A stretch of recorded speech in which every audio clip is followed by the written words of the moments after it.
Bienvenue dans cette vidéo spéciale où nous allons explorer l'univers des piliers de Demon Slayer Kimetsu no Yaiba. Ces guerriers d'élite sont les protecteurs ultimes contre les démons, chacun maîtrisant un souffle unique et des compétences impressionnantes.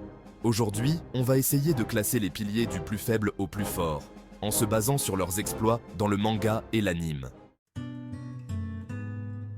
On commence avec Kanao Tsuyuri. Bon, elle n'est pas officiellement un pilier, mais ses compétences avec le souffle de la fleur et sa progression rapide, ça mérite qu'on parle d'elle. Elle aurait clairement pu devenir une bête de combat au sein des piliers.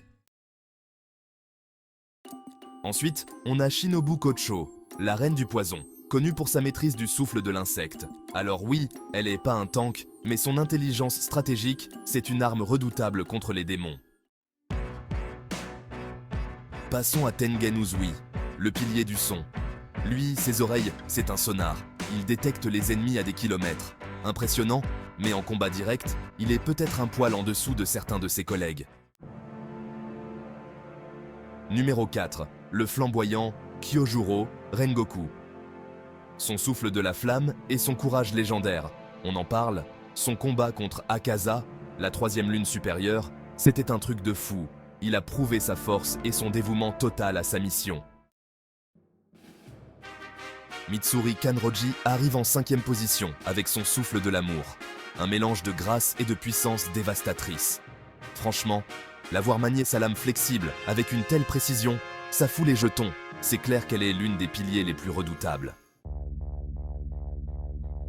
Muichiro Tokito, le pilier de la brume, arrive en 6e position. Lui, c'est la concentration absolue et des compétences de combat de malade mental. Sa contribution dans la bataille contre la 5e lune supérieure, c'est l'exemple parfait de sa force et de son intelligence stratégique. 7e place pour Sanemi Shinazugawa avec son souffle du vent. Lui, c'est la violence pure, une détermination à toute épreuve.